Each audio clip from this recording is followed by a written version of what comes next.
Subscribe करें और bell दबाएं ताकि कोई खबर रह न जाए।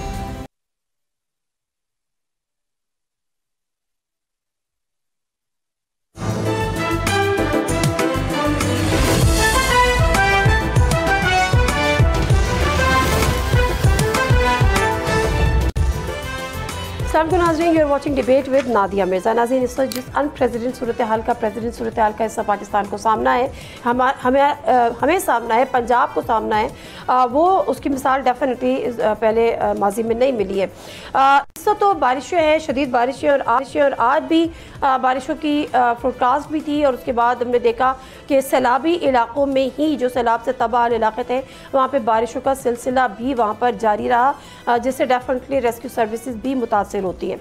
अभी तो सैलाब है और मुस्तकिल सैलाब है, अभी सैलाब ने आगे जाना है, सिंध में एंटर होना है।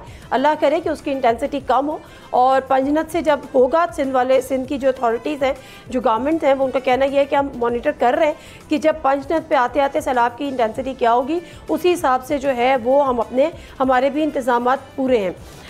बहुत सारे ऐसे इलाके हैं क्योंकि 15 लाख से ज़ायद आबादी जो है वो इससे मुतासिर हुई है, तो मुश्किल है, बहुत बड़ा चैलेंज है, इतना आसान नहीं है कि सबको मुतमईन कर सकें। हमारे पास जो चीज़ें इस वक्त है कि पिंडी भटिया हो गया, चिन्योट हो गया, जो सरगोदा हो गया, वहाँ से बहुत ज़्यादा शिकायतें आ रही हैं कि रेस्क्यू 112 की जो टीम है वो हम तक नहीं पहुँची है, रिलीफ वर्क हम तक नहीं पहुँचा है। इसी तरह से कुछ लोगों का शिकायत यह है कि वो कुछ पैसे लेके भी लोगों को निकाल रहे हैं। अब ये जो चीज़ें होती हैं, इस किस्म की जो करप्शन होती है, इस किस्म की कंप्लेंट्स आना शुरू हो जाती हैं। मैं उससे भी कहीं पर देख रही थी कि वो चने वाले चावल नहीं तो वो बिरयानी, तो फला लोगों की फरमाइशी भी चल रही होती है, लेकिन लोगों की शिकायतें भी अपनी जगह हैं। जंग में भी सूरत हाल यही है कि जो प्राइवेट कश्तियाँ हैं वो भी यहाँ पर चल रही हैं, वो भी फिर लोगों से लुटे पिटे जो बेचारे ऑलरेडी मुतासिर हैं, जिनके घर, जिनके माल असबाब डूब गए, उनसे चार्ज कर रहे हैं। फिर गुजरावाला और हाफजाबाद के भी कई गांव डूबे हुए हैं। मुतासरीन का कहना यह है कि हम रेस्क्यू सर्विसेज को कॉल्स कर रहे हैं लेकिन वो हम तक नहीं आ रहे। अभी तो ये वाला स्टेज है कि जिसमें रेस्क्यू करना है, लोगों की जान और माल का तहफ़्फ़ुज़ करना है, उसके बाद उनको रिलीफ कैंप्स तक मुंतकिल करना है, जो कि किया जा रहा है। फिर उनकी फूड सिक्योरिटी को यकीनी बनाना है, उनका जो लाइफ स्टॉक है उनकी फूड सिक्योरिटी को यकीनी बनाना है। अभी तो जान बचाना, उसके बाद जो होगा डिजीज़ के हवाले से, कि स्किन डिजीज़ होती हैं, डेंगू होता है, लोगों में डायरिया होता है, इसको मेक श्योर करना होगा कि इन हेल्थ इशूज़ से किस तरह से निपटा जाए। और जो सबसे बड़ा जो एक और महंगाई का तूफ़ान आने जा रहा है, उस हवाले से जो इत्तलात है, ऑलरेडी चीज़ें महंगी होना शुरू हो गई हैं, जिसमें टमाटर भी है, जिसमें आटा भी है, जिसमें चिकन भी है। बड़े आपने विजुअल्स देखे कि लोगों की जो मुर्गियाँ थीं, जिनके मुर्गियों के कारोबार थे, वो पानी में बह गई, लोगों की भैंसें बह गई, लोगों के गाय, भैंसें, ये सारी चीज़ें, बकरियाँ, प्लस जो इंडिया से सैलाब आया उसमें मुख्तलिफ़ अक़साम के सांप थे। तो ये इतना बड़ा एक डिज़ास्टर इसको हम कहेंगे कि इससे निपटना वाकई किसी भी मुल्क के लिए, किसी भी सूबे के लिए एक बहुत बड़ा चैलेंज हो सकता है। असल में सूरत हाल क्या है, हमारे साथ डॉक्टर रिजवान नसीर साहब मौजूद हैं, DG 1122 पंजाब से गुफ्तगू करते हैं। जी अस्सलाम वालेकुम डॉक्टर रिजवान नसीर साहब। डॉक्टर रिजवान नसीर साहब, वैसे तो जो विजुअल्स हम देख रहे हैं, जो हमारे ग्राउंड पे रिपोर्टर्स हैं वो हमें बता रहे हैं कि जो रेस्क्यू 1122 है बड़ी एफिशिएंटली वो काम कर रही है, लेकिन दूसरी तरफ जो मुतासरीन हैं उनकी तादाद भी इतनी ज़्यादा है और इतना बड़ा जो पंजाब का पोर्शन है वो इस वक्त ज़ेर-ए-आब है। कितना मुश्किल हो रहा है, कितने आपके पास वसाइल हैं, कितने परसेंट जो मुतासरीन हैं उन तक आपकी पहुँच है, आपसे मतलब आपके इदारे की? इस वक्त जो है पंजाब के अंदर एक अनप्रेसिडेंटेड है मेरे ख्याल से, कि हिस्ट्री के अंदर इतना बड़ा इस तरह से सैलाब आना जो है, उसके अंदर नॉर्मली एक दरिया में होता था, सतलुज में आया 2 साल पहले, उससे पहले इंडस के अंदर आता था, लेकिन इस बार जो चिनाब में, उसके बाद रावी में और सतलुज के अंदर, तीनों के अंदर साइमल्टेनियसली उनका हाई फ्लड में जाना और उसके बाद पूरे के पूरे एरियाज को अफेक्ट करना was a challenge for us. अल्लाह ताला की शुक्र है कि इसमें जो भी चैलेंजेस आए उसके बावजूद हमने आज 800 से ज्यादा बोट्स को डिप्लॉय किया, जो भी मुतासरा इलाका है वहाँ पे तकरीबन हम सब जगहों के ऊपर पहुंच रहे। और दूसरा जो सबसे बड़ा डिसीजन हुआ वो जिस दिन भी संडे को जब जैसे हमें इंडिया से वार्निंग मिली तो फ्लड की जो कैबिनेट मीटिंग हुई उसके अंदर ये फैसला किया कि जी जितने लोग हैं उनको टाइमली इवैक्यूएट कराया जाएगा ताकि कोई भी इस किस्म का जो है ह्यूमन लाइफ का कोई लॉस ना हो। एनिमल्स को भी निकाला जाएगा। तो इसकी वजह से आई थिंक सबसे बड़ी इवैक्यूएशन जो है पूरी पंजाब के अंदर, मैं समझता हूँ हिस्ट्री में एक बहुत बड़ी इवैक्यूएशन है। तकरीबन 6 लाख लोगों को जो है वहां से इन एरिया से निकाला गया जो कि रिवर बेड या उसके आसपास थे, जो पॉसिबली एरियाज इफेक्ट हो सकते थे। इसी तरह कोई 4.5 लाख एनिमल्स को भी जो है वो निकाला गया है, जो कि एक बहुत बड़ा नंबर है। उसके बाद भी जिस वक्त जो लोग रह गए या कुछ और, उनको किश्तियों के अंदर भी वहां से निकाला गया है, जो कि हमारा तकरीबन इवैक्यूएशन 1 लाख किश्तियों के ऊपर। और इसी तरीके से कोई हमारी ट्रांसपोर्टेशन जो है वो 10,000 से ज्यादा जो है हमारी वो ट्रांसपोर्टेशन जो है वो चली। अच्छा, तो रह कितने गए अभी जिनको अभी भी आपने इवैक्यूएट करना है सर? अभी कितने रह गए हैं जो अभी भी पानी में फंसे हुए हैं, उनको अभी आपने इवैक्यूएट करना है? जी, इसमें एक प्रोसेस है ना, क्योंकि अगर ये ऊपर से दरिया शुरू हो रहा है, जहां पे जनाब ने सियालकोट से एंट्री की, उसके बाद सबसे पहले सियालकोट गुजरात इफेक्ट हुआ, उसके बाद कुछ हिस्से जो वजीराबाद के, उसके बाद मंडी बहाउद्दीन, इसी तरह हाफजाबाद। तो ये जैसे जैसे नीचे जा रहा है वहां पे उनको 24 घंटे पहले हम उनको इवैक्यूएट कर लेते हैं ताकि वहां पे वो जो है कोई मुतासिर लोग ना हो। जैसे जैसे पानी स्पेशली चिनाब के अंदर, जहाँ पे आपने देखा कि ऊपर सियालकोट के अंदर एकदम नालों की सप्लाई 3 आती है ना, एक हमारी सिटीज के अंदर फ्लडिंग होती है जब एकदम बारिश आती है, दूसरे नालाज है जो बड़ा तेजी से फ्लो करते हैं, उसके बाद उतना ही उसका लेवल एकदम नीचे चला जाता है। लेकिन जो दरियाओं में जिस तरीके से इन्होंने परसिस्ट किया है, अभी रावी देखिए लाहौर शहर के अंदर 2 लाख से ऊपर चलते रहना और इतनी देर तक उसको 1-2 दिन उसका पूरा परसिस्ट करना जो है वो आप यू कैन इमेजिन कि वो हाई फ्लड के अंदर रहना, ये बहुत एक चैलेंज है। जैसे जैसे नीचे जा रहे हैं, चिन्होट में, जंग में, खानेवाल, मुल्तान, अब वहां से उन रैया से जो है वो अभी हम क्लियर कट निकाल रहे हैं। अभी वज़ीर आला पंजाब ने डिटेल में डीसीज के साथ भी मीटिंग की और वहां से भी उन सब से जो है वो साथ साथ रिपोर्ट जो है वो ले रही है। इसी तरह रावी के अंदर भी हमारा जब नारोवाल और लाहौर सबसे पहले जो ये इफेक्ट हुए, अब शेखुपुरा, ननकाना और फैसलाबाद के लोग जो जहाँ पे है वहाँ पे अफेक्टेड एरिया, वहाँ पे हम लोगों को निकाल रहे हैं ताकि वहां से भी टाइमली इवैक्यूएशन हो जाए। फिर साहिवाल और हमारा मुबारक सिंह का होगा। इसमें सतलुज के अंदर जो कसूर है अलॉन्ग द बॉर्डर, काड़ा फिर पाकपतन तक पहुंचा हुआ है। आगे भावलनगर में अब इवैक्यूएशन कंप्लीट कर ली गई है। इसी तरह बिहाड़ी और बहावलपुर और उसके बाद गोधरा का जो एरिया इफेक्ट होगा वहां पे। अच्छा सर, ये जो आपने एक तादाद बताई 6 लाख प्लस जिनको आप लोगों ने इवैक्यूएट कर लिया है, ज़रा एनिमल्स ये वो उनका फिर स्टे का क्या आप लोगों का अरेंजमेंट है? उनको फिर आप लोगों ने कहाँ रखा हुआ है? क्या कोई टेंट विलेजेस हैं? फिर उनका खाना पीना, उनकी चीज़ें, प्लस उसके बाद आपको पता है जो बीमारियाँ फैलती हैं, डेंगू हो गया, स्किन डिजीज़ेस हो गई, जो फूड सिक्योरिटी है उसको कैसे मेंटेन कर रहे हैं? बहुत एक कॉम्प्रिहेंसिव सिस्टम बनाया हुआ। अभी मीटिंग हुई अभी जो वहाँ पे सारे के सारे मुतल्लिका हेल्थ भी थे, दूसरे भी थे। तो यहाँ पे एक तो पहली चीज तो अंडरस्टैंड करने की जरूरत है कि ये ज्यादातर लोग जो है ये जिनकी बात कर रहे हैं ये दरिया के बेड में बैठे हुए थे, तो ये जानते हैं हर साल फ्लड आता है और उसके बाद ज्यादातर इनके या एनिमल्स ग्रेजिंग के लिए लेके गए होते हैं या कुछ उन्होंने फसल ली होती है। तो इम्पोर्टेंट चीज है और प्रॉब्लम आती है जहाँ पे कुछ स्ट्रक्चर ये बना लेते हैं। लेकिन ये जो भी निकलते हैं इनको एक पूरा पैटर्न है जिसपे वो बल्कि एक बड़ी अच्छी तरह के जी पानी का लेवल इधर आएगा तो फिर जाएंगे, अगर इस वक्त आएगा इधर, तो यहाँ पे इस तरीके तक इतने वो होते हैं। तो वहां पे दे नो एग्जैक्टली कि कहाँ पे अपने एनिमल्स को बाहर लेके जाना है और उनको जनरली फिर वहां पे जो है अगर कहीं पे नहीं है अवेलेबल वहां पे उनको जो है उनके लिए चारे का भी बंदोबस्त जो है मुझे हुकूमतें कर रही हैं और डिपार्टमेंट जो है वो लगे हुए। इसी तरह हेल्थ का भी जो है तमाम हॉस्पिटल जो खुले हुए हैं। लोगों से मेरी अपील ये होगी 2 चीजों पे खास तौर पे हम अपील करेंगे, बार बार मैं अपील करूंगा 3 चीजों के ऊपर। पहली, जो भी इमरजेंसी सर्विसेज रेस्क्यू 112 कर सकती है, बाकी डिपार्टमेंट कर सकते हैं, जब आपको वार्निंग दी जा रही है कुछ अरसे के लिए इस सैलाबी दरिया के बेड से निकल जाए, नालों के रास्तों से निकल जाए और ऐसा इलाका जहां पे भी आपको वार्निंग दी गई है वहां से निकल जाए ताकि आप सेफ रहिए। शायद आखिरी स्पेल हो लेकिन इसमें निकल जाए और अपनी जिंदगी को खतरे में मत डालें। नंबर 1। नंबर 2, जहाँ पे पानी चल रहा है स्पेशली तेज वाटर है वहां पे ना जाए और पानी में जाके अपने आप को बीमारियां भी ना कर रहे हैं। यानी अगर आप पानी जा रहे हैं वो साफ पानी नहीं है, वहां पे अगर आप चलते हैं कुछ और उसके बाद आपको स्किन की डिजीजेज होती हैं या खसूसी तौर पर जो तेज चलता हुआ पानी उसमें जल्दबाजी में क्रॉस करने की कोशिश मत करें, वो एकदम आपको बहा के ले जाए।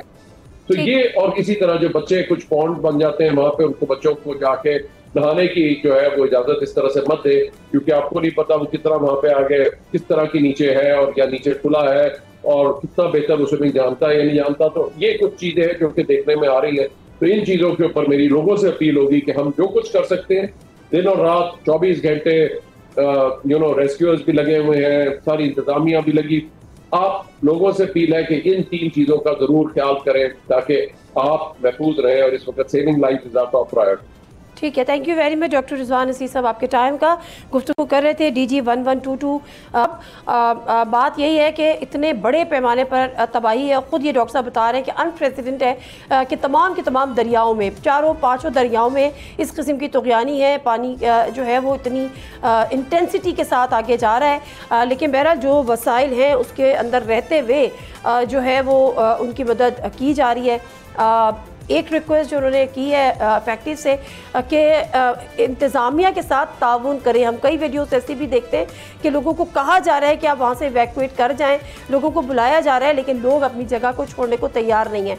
जो दूसरा सबसे बड़ा मसला ये होता है कि वो जो आपके रिवर बेड्स हैं, अभी हम जब इन्वायरमेंटलिस्ट या किसी से हम बात करते हैं तो उनकी तरफ से भी यही होता है कि असल मसला ही जो इस तबाही का है वो इंक्रोचमेंट है।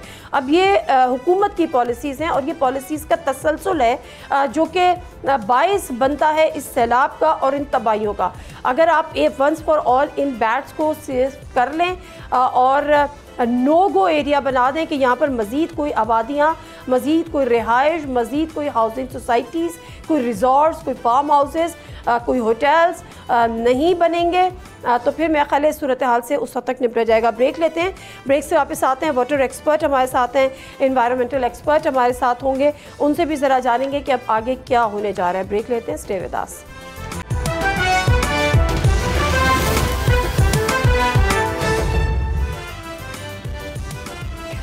जी नज़र प्रोग्राम में एक दफ़ा फिर आपको खुश आमदीद कहते हैं। और इससे जो सैलाब की जो सूरत हाल है, बारिशों की जो सूरत हाल है, इसके 2 एस्पेक्ट्स हैं जिस पे अभी हमें इसमें प्रोग्राम करना है।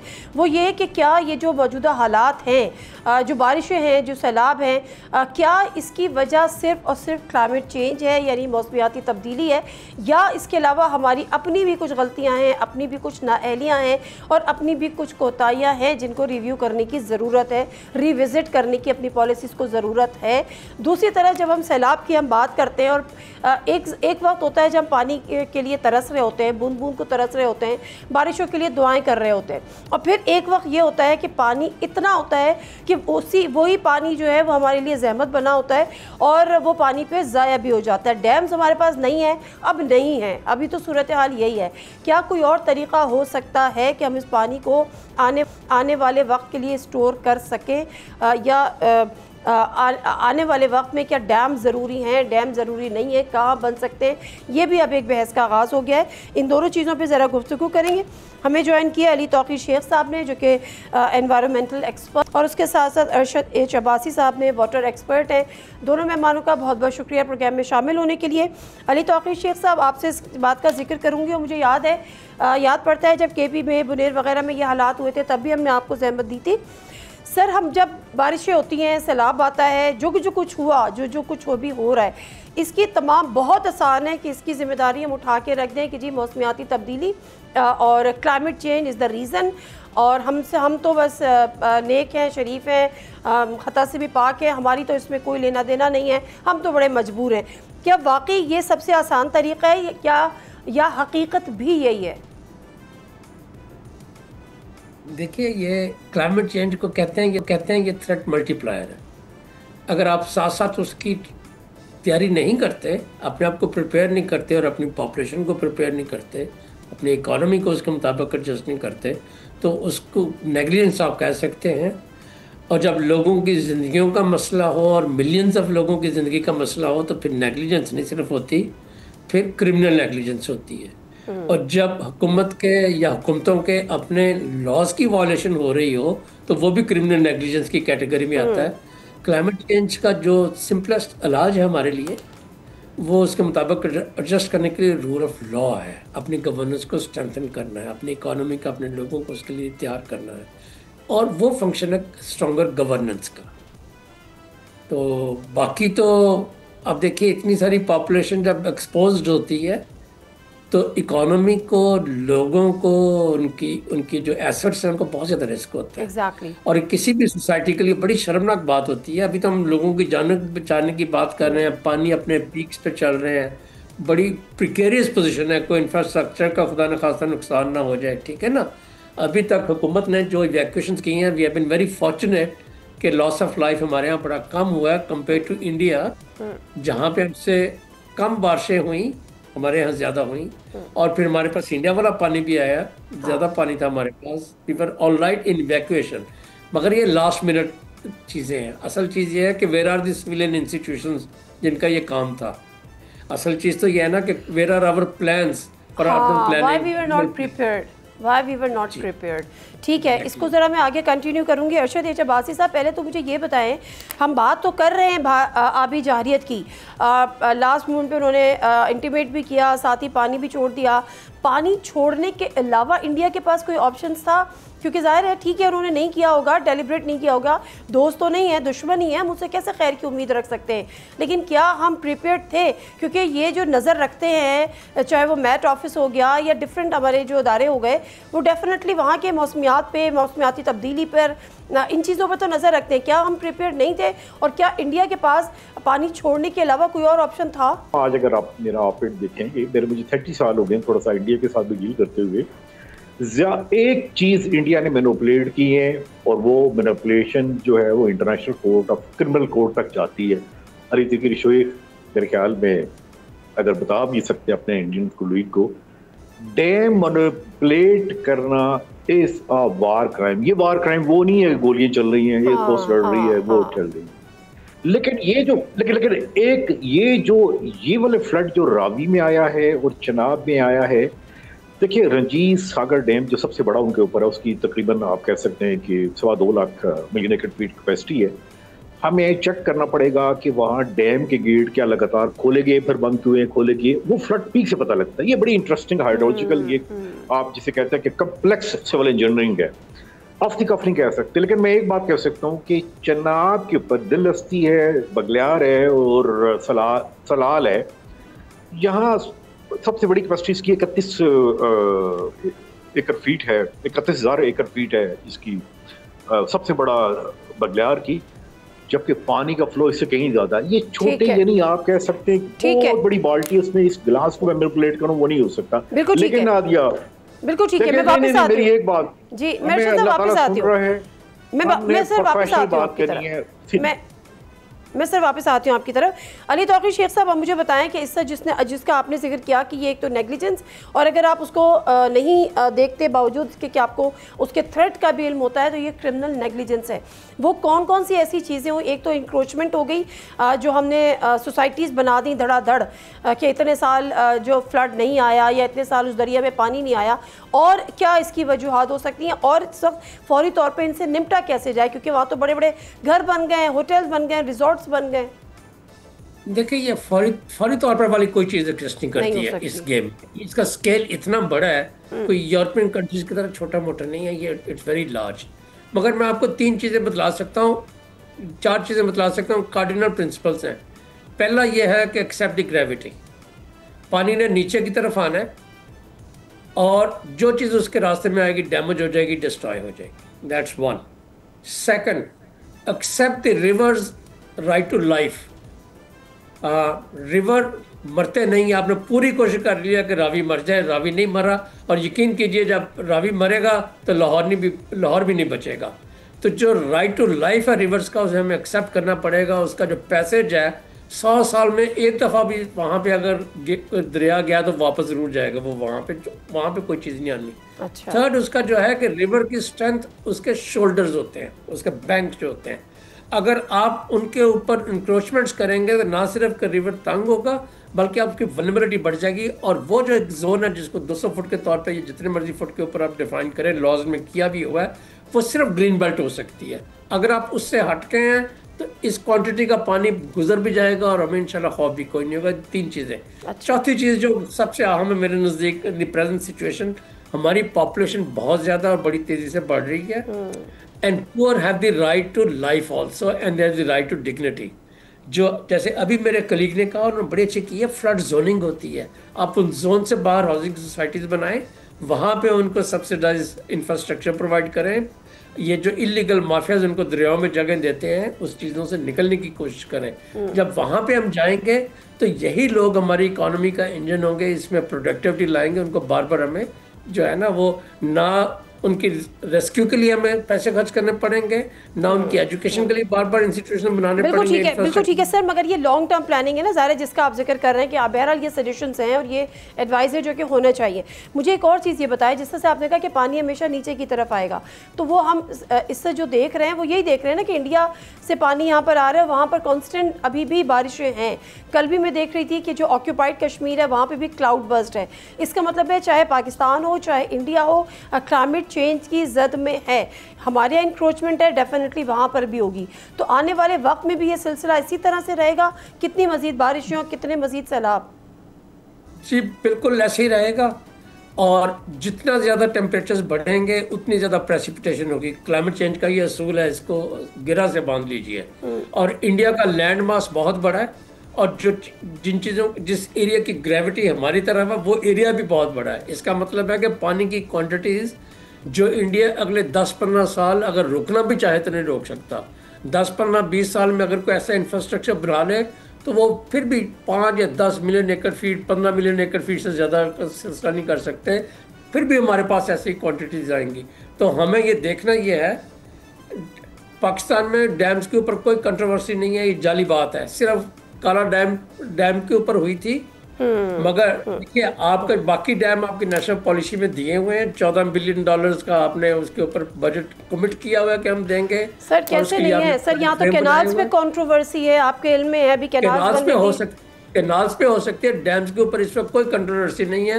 नेशनल वाटर चार्टर साइन किया है सारे प्रोविंसेस ने, डैम्स के ऊपर एग्री किए हुए हैं, 8 डैम जो बन रहे हैं। ठीक है, अगर एक चीज मुझे जरूर कहने दीजिए जी, इतने सारे पानी में से अगर हम 5-10% पानी भी ग्राउंड वाटर रिचार्जिंग पे लगा सकते हो एग्रीकल्चर के लिए, अर्बन एरियाज के लिए, ठीक है, तो आप ये समझे आपकी बहुत बड़ी सक्सेस है। बिल्कुल ठीक है। अच्छा अरशद एचोबासी सर, अब जरा मुझे ये बताएं कि इस वक्त हमारे पास डैम्स तो नहीं है कि हम पानी को स्टोर करें, क्या हम इसी तरह बहता हुआ जाता हुआ समंदर बुर्द होता हुआ देखें, या हमारे पास कोई एक ऑल्टरनेटिव, कोई ऐसा सब्स्टिट्यूट प्लान है, चाहे मिनिमम भी स्टोरेज कर लें कि इस पानी को सेव कर सकें अभी भी? या एक चीज़ और भी मैं कहीं पढ़ रही थी कि जो ज़ेरे ज़मीन जो पानी का लेवल है वो भी बड़ी तेज़ी से कम हो रहा है, कोई ऐसी टेक्निक कि जिसमें हम कम से कम ज़मीन के अंदर जाए, ये पानी नीचे जाए, जो लेवल कम हो रहा है वो थोड़ा सा जो है वो बेहतर हो?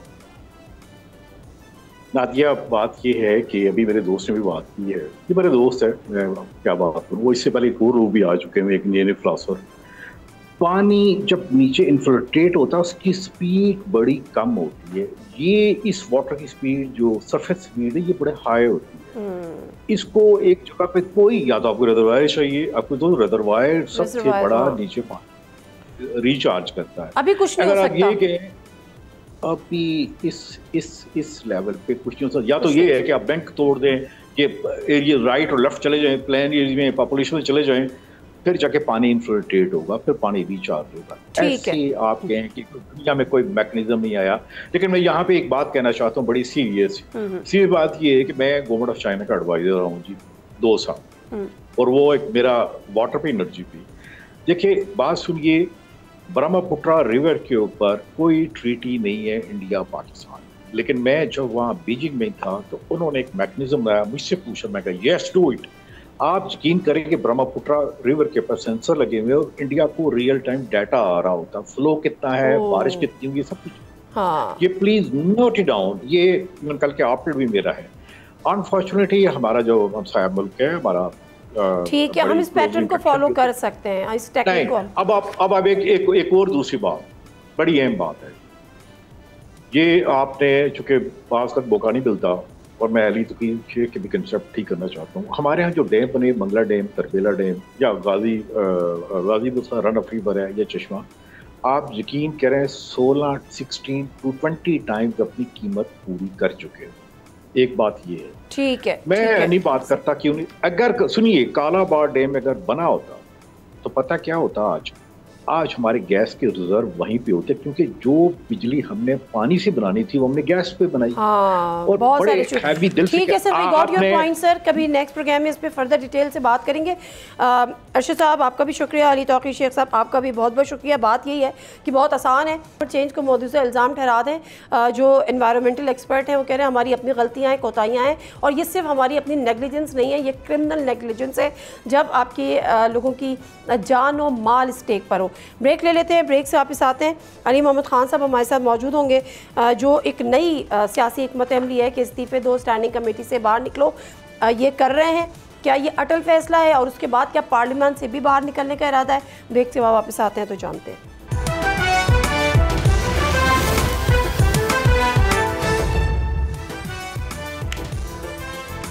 हाँ जी नाज़रीन, प्रोग्राम में एक दफ़ा फिर आपको खुशामदीद कहते हैं। अब कर लेते हैं ज़रा सी सियासी बात। PTI पाकिस्तान तहरीक इंसाफ मुश्किलात से दो चार थी, मुश्किलात से दो चार है, मुश्किलात से दो चार रहेगी, इसका भी पता नहीं, लेकिन कहने वाले कहते हैं कि हालात अभी शायद मज़ीद आगे बिगड़े और बहुत सारी उसकी वजूहात हैं।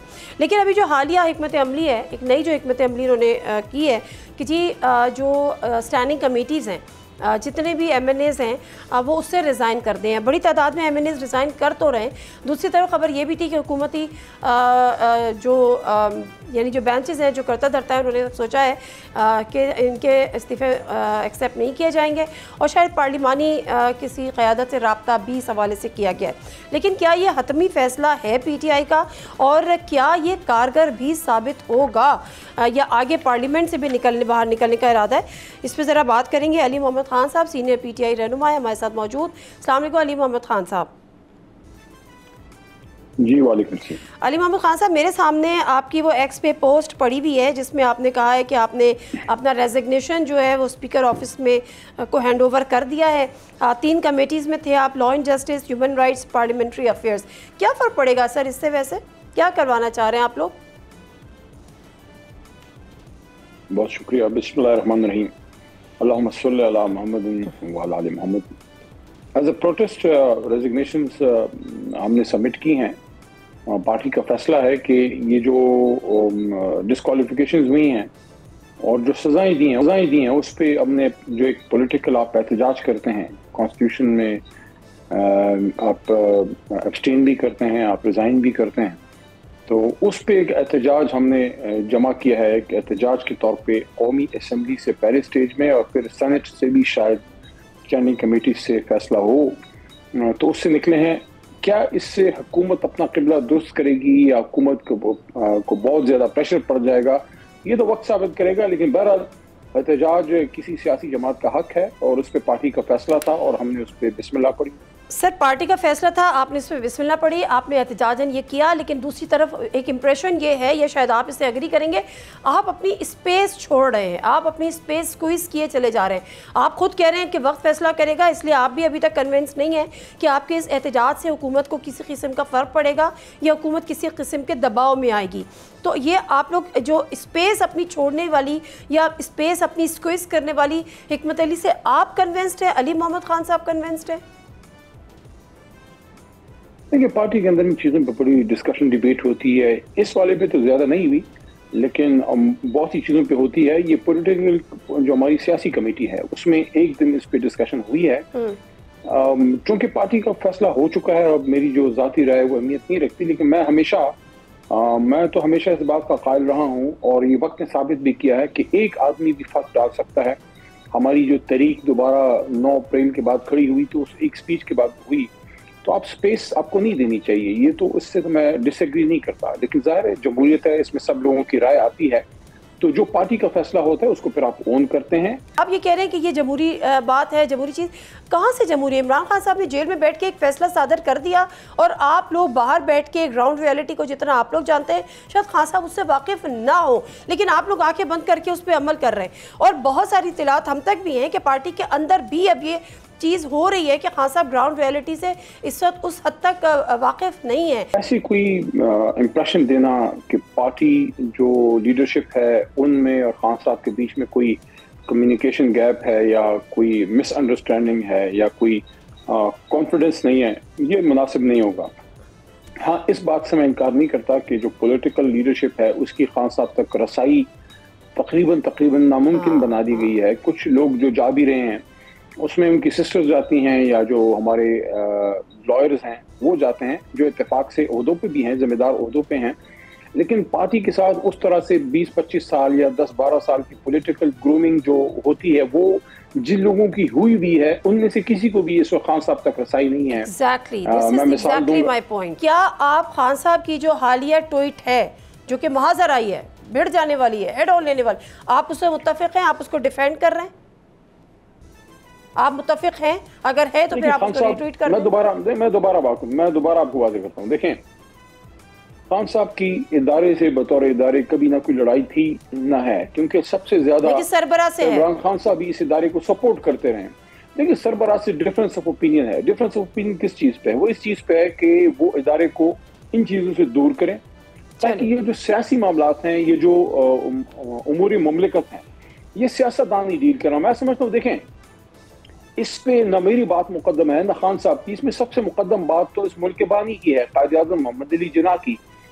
अगर उस पे अमल करें, मैं कौमी असम्बली में इस पे 1-2 दफा बड़ी तफसीली स्पीच भी की है, ठीक है, कि जो स्टाफ कॉलेज में मोहम्मद अली जिन्ना साहब कायद-ए-आज़म ने हमारे आर्म फोर्सेस को, हमें फख्र है अपनी आर्म फोर्सेस पे जो कुर्बानियां वो देते हैं, लेकिन उन्होंने उनको अपना एक चार्टर दिया, उनका जो जहन था, आइडियोलॉजी दी कि आर्म फोर्सेस ने क्या करना है और फैसले साजी किसने करनी है, पॉलिसीज किसने बनानी है। फिर उसी तरह देखें, सर बिल्कुल ठीक है, बहुत, हाँ आपकी बात दुरुस्त है, लेकिन मामला ये है कि जो हुकूमत है वो they are happy with this hybrid system, तो ठीक है, लेट इट गो। मैं 2-3 सवाल है जो कोई मुझे करने हैं, मैं आपसे चाहूंगी कि इसके कोई आप जवाब दें। क्या तहरीक इंसाफ एक नई पार्टी रजिस्टर करने जा रही है, तहरीक इंसाफ पाकिस्तान? इस पे मैं मुझे एक बात जरूर कहने दीजिएगा। देखिए, आपकी उसका मैं वैसे ही जवाब दूंगा। अभी फिलहाल कोई प्लान नहीं है फिर किसी जमात का, हमारी तहरीक इंसाफ ही जमात है, उसी को डिफेंड करेगी। एक और बात मैं करना चाहता हूँ, देखिए, इस बात को तो सब मानेंगे कि everybody had their share of difficulties. ऐसा नहीं है कि आज सिर्फ हम पे मुश्किल आई है, हम पे पहली बार आई है। कुछ जमातें 2-3 बार इससे निकल चुकी हैं, ठीक है, लेकिन सबक किसी ने नहीं सीखा। मुझे दुख होता है इस चीज पे। देखें, मैं कोई ट्रेडिशनल पॉलिटिशियन नहीं हूँ, मैं इस वजह से पॉलिटिक्स में नहीं हूँ कि मेरे वालिद MNA थे तो मैंने बनना है। हाँ, दादा थे मेरे, वो तो पार्टीशन से पहले से थे, मुस्लिम लीग ही थे पुराने, लेकिन मैं एक विजन पे खान साहब के साथ आया। उस वक्त जब पार्टी में कोई MNA नहीं था, अब तो कोई PTI में आता है इसलिए आता है कि उसको MNA MPA बनना है। हम तो एक विजन के साथ आए, इस पार्टी को सबने अपनी जवानियां दी। तो अब पॉइंट ये है, देखें, अब पॉइंट ये है कि सबक किसी ने नहीं सीखा। सबक क्या है? सबक बड़ा सिंपल है। सबक ये है कि आप कॉन्स्टिट्यूशन पे इस मुल्क को चलाएं। बिल्कुल ठीक है। आप आर्म फोर्सेस को या किसी भी इदारे को बिल्कुल ठीक है अपना रोल अदा करने दें। आज जो गलती कर रही है मुस्लिम लीग नून, ये गलती उन्होंने की नहीं थी बेनजीर साहबा के खिलाफ। गलती तो आपने अपने दौरे, अगर आप इसको गलती कह रहे हैं तो ये अपने दौरे हुकूमत में भी आपने की थी, ऐसी बात नहीं है। सबक सीख लिया तो अगला वक्त बताएगा आने वाला।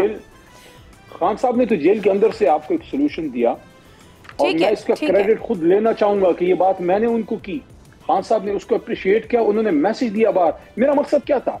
2024 के इलेक्शन के बाद 16 फरवरी को, मुझे दिन और डेट और वक्त भी याद है, शाम का वक्त था, मैं और सरदार लतीफ कोस और आमिर डोगर साहब, खान साहब 3 बंदे मिलने गए। मैंने वहां पे, और भी हुकूमत शहबाज शरीफ साहब की नहीं बनी थी, बड़ी इंपॉर्टेंट बात, मैंने वहां जाके खान साहब को कुछ बातें ऐसी की, मैं चाहता था कि बाहर माहौल कोई अच्छा बने, और अगर किसी को डर हो, किसी को खौफ है, या किसी को ये एक थ्रेट फील होता है कि इमरान खान साहब बाहर आके पता नहीं क्या कर देंगे, इंतकाम लेंगे। खान साहब ने अपना माइंड शो किया मुझे। मैं खान साहब से कहा, खान साहब आपने फतेह मक्का मॉडल की बात की थी, हम देखें लोग तनकीद करते हैं, आप जनाब हर चीज में दीन ले आते हैं। यार, हम दीन क्यों डाला? जुदा हो दीन सियासत से तो रह जाती है चंगी। हम कार्ल मार्क्स को फॉलो करें या हुजूर नबी करीम सल्लल्लाहु अलैहि वसल्लम। ठीक है, मैसेज ये था कि यार बाहर निकल के हमने एक दूसरे को स्पेस देनी है, एक तरह से माफी का वो होना है, और खान साहब बाहर आएंगे। और ये नहीं कि हमने लोगों के कत्ल और मुकातले माफ करने हैं, नो, वो अदालत का काम है, लेकिन सियासी इंतकाम की तरफ खान साहब नहीं जाएंगे। ये मैसेज मैं अंदर से लेके आया बाहर। मकसद ये था कि आप बैठो, खान साहब को बाहर लेके आओ और कोई पॉलिटिकल डायलॉग करें। बिल्कुल ठीक है सर, मुझे आगे जाने का 20-25 साल का की पॉलिसी बनाएं। बिल्कुल ठीक है। अब सर कोई बताए कि क्या नेक्स्ट स्टेप पर एहतजाज की, पार्लियामेंट से बाहर आने की भी कोई सोच पाई जा रही है?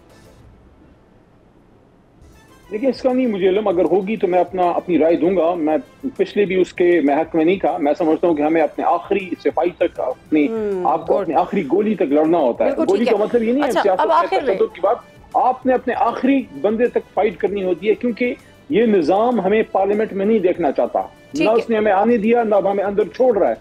तो इसलिए पार्लियामेंट का फ्लोर अगर हमारी जमात के हाथ से चला गया तो वही सूरत हाल होगी जो 9 मई के बाद और इलेक्शन से पहले थी। लेकिन अभी पार्टी का खुदा न खास्ता ऐसा कोई फैसला नहीं है। कायमा कमेटी से निकलना सिर्फ एज अ प्रोटेस्ट था ताकि ये प्रोटेस्ट रिकॉर्ड हो जाए। लेकिन ये भी कोई मुनासिब स्ट्रेटेजी नहीं है, ये तो आप समझते हैं ना कि ये स्पेस भी नहीं छोड़नी चाहिए थी, खासतौर पे पब्लिक अकाउंट्स कमेटी। सर खासतौर पे पब्लिक अकाउंट्स कमेटी, देखिए मैं तवाना आवाज थी पीटीआई, पॉइंट आउट करती थी चीजों को। तरीकाकार क्या है? देखिए तरीकाकार ये होता है, जो पॉलिटिकल वर्कर, ये मेरी ट्रेनिंग है, मैं इस पे सोच पे कायम हूँ, अंदर मैं खुल के अपनी बात करता हूँ। अभी मुनासिब नहीं है फैसले के बाद मैं खुल के ज्यादा, लेकिन आपकी बातों से मुझे इतना अंदाजा जरूर हो गया कि आप स्पीकर ऑफिस में जाके इस्तीफा भी है। मैंने किसी चीफ विप साहब को, मेरे काबिल एहतराम वो बड़ा भाई है, लेकिन मैंने चीफ विप ऑफिस में जमा नहीं किया, मैंने स्पीकर ऑफिस में जमा किया। करीम मोहम्मद के साइड पे खड़ा है, लेकिन हमने अपना ओपिनियन अंदर दिया है। बहुत शुक्रिया अली मोहम्मद खान साहब, इसमें कोई शक नहीं है कि आप उन चंद पीटीआई के रहनुमाओं में से जो एक्चुअली सियासी सोच रखने वाले हैं, पीटीआई के साथ चलने वाले हैं एक लंबे अरसे तक, और डेफिनेटली जो आपकी बातें हैं वो जाहिर कर रही हैं कि आप भी इस फैसले से कोई मुनासिब इसको नहीं देख रहे हैं। लेकिन बहरहाल पीटीआई के लिए बेहतर ये है कि वो अपनी जगहें ना छोड़ें, और वो स्टैंडिंग कमेटी से, बहुत सारी ऐसी कमेटी थी जिसमें एक बड़ा वाइटल रोल जो है वो पीटीआई अदा कर रही थी, खासतौर पर अगर पब्लिक अकाउंट्स कमेटी की हम बात करें, कुछ दीगर कमेटीज़ की बात करें। लेकिन बहरहाल सूरत हाल इस वक्त ये है, इससे क्या फ़ायदा होगा और क्या नुकसान होगा ये भी आने वाला वक्त बताएगा, लेकिन इसमें कोई बेहतरी पीटीआई के लिए कम अज़ कम होना तो शायद मुश्किल है। प्रोग्राम से दीजिए नादिम मिर्ज़ा को इजाज़त, अल्लाह हाफ़िज़।